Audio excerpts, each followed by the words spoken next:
Hey there folks, tonight we're diving into the often confusing, always frustrating world of health insurance. It's a topic that affects us all, yet remains shrouded in mystery and frustration. Specifically, we're talking about Anthem Blue Cross Blue Shield, one of the biggest names in the industry. Now, Anthem's been in the news lately, and not for winning any popularity contests. Their latest move has sparked quite the controversy. They decided to roll out this new policy, and let me tell you, it's a real humdinger. It's left a lot of people scratching their heads. Here's the gist. Anthem decided to put a limit on how much anesthesia they'll cover based on how long your surgery takes. Yes, you heard that right. Yeah, you heard that right. Timed anesthesia. It's like they're putting a stopwatch on your surgery, like it's a freaking parking meter at the hospital. Can you imagine that? This little policy change went live in Connecticut, New York, and Missouri, and it's causing quite a stir. And let's just say people were less than thrilled. In fact, they're downright angry. Imagine this. You're prepped for surgery, feeling all anxious and whatnot, and then BAM! Your insurance company hits you with, sorry, your time's up on the happy juice. It's enough to make anyone's blood pressure skyrocket, right? The stress is unimaginable. It's enough to make anyone's blood pressure skyrocket, right? And it's not just the patients who are fuming. Doctors and anesthesiologists are hopping mad too. They're saying this whole time-based thing is arbitrary and could put patients at risk. Because, every surgery is different, and sometimes you need a little extra snooze time.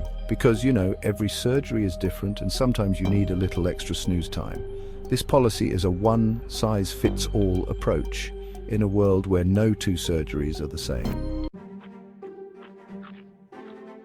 So, as you can imagine, this whole anesthesia debacle blew up faster than a microwave burrito.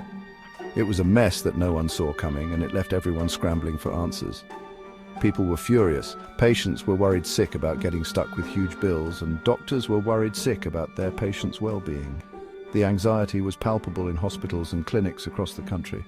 The American Society of Anesthesiologists, those are the folks who literally put you to sleep for a living, they came out swinging. They were not about to let this slide without a fight. They called Anthem's policy reckless and dangerous. They argued that it put patients at risk and undermined the trust between doctors and their patients. They said it was like trying to cram a square peg into a round hole. It just doesn't fit. The policy was fundamentally flawed and unworkable. Think about it. Every surgery is different. Every patient is different. You can't apply a one-size-fits-all approach to something as intricate as anesthesia. You can't just slap a timer on something as complex as anesthesia and call it a day. It's not that simple, and it never will be. That's like saying a haircut should only take 15 minutes, regardless of whether you've got a buzz cut or a Rapunzel-like mane. It's an absurd oversimplification. And let's not forget the human cost here. The emotional toll on patients and their families is immense. People rely on health insurance to help them afford necessary medical care. It's a lifeline for many. When insurance companies start pulling stunts like this, it erodes trust and creates a whole lot of fear and uncertainty. It leaves people wondering if they can count on their insurance when they need it most. Now, this whole Anthem thing might seem like just another case of insurance companies being, insurance companies. But there's a darker side to this story, a tragedy that casts a long shadow over this whole debate. Remember Brian Thompson? He was the CEO of UnitedHealthcare, another big insurance company. Back in 2023, Thompson was tragically murdered outside his home. The alleged killer? A man whose wife had been denied coverage for a medical procedure. Now look, I'm not saying that Anthem's policy directly led to this tragedy, but you can't deny that there's a growing sense of anger and frustration directed at the healthcare industry. People are fed up with being denied coverage, with being treated like numbers on a spreadsheet.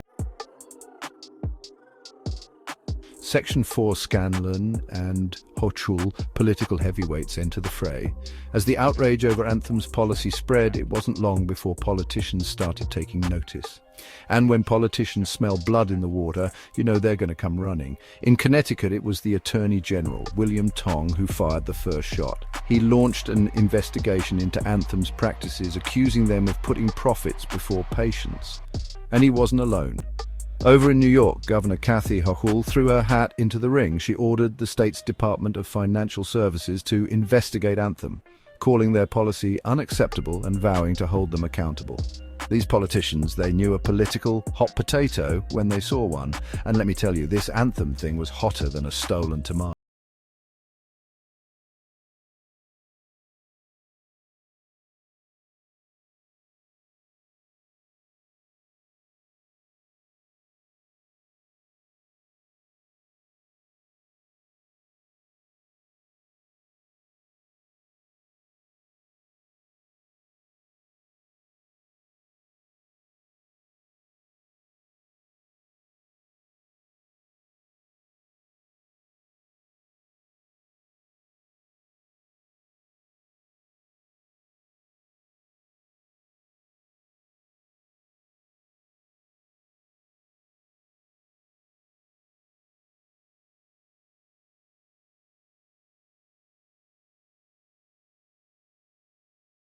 Their customers and work with regulators to address the issues.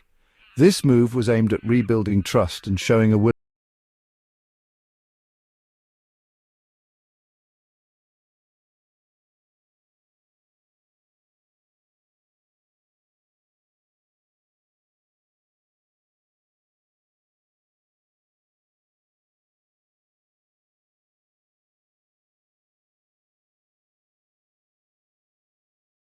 impact. Section 6, a system on the brink, the high stakes of healthcare. This whole Anthem saga, it's about more than just anesthesia. It's a symptom of a much larger problem plaguing the American healthcare system, a system that's often more concerned with profits than with people. We spend more on healthcare than any other country in the world, yet millions of Americans still lack access to affordable, quality care. And when insurance companies start playing games with people's lives, it just adds insult to injury. We need to have a serious conversation about healthcare in this country. We need to demand better from our elected officials and from the insurance companies that wield so much power, because the stakes, they couldn't be higher. Section 7. Beyond Anthem, a warning shot for the future. So, what's the takeaway from all this? Well, for starters, it shows that even in the face of corporate greed and bureaucratic indifference, ordinary people can still make a difference. When we come together and demand better, change is possible. But this is also a warning shot, a reminder that the fight for affordable, accessible healthcare is far from over. We need to stay vigilant, stay informed, and stay engaged. Because the next time an insurance company tries to pull a fast one, we need to be ready to call them out and hold them accountable. The health of our nation, it depends on it. That's our show, everybody.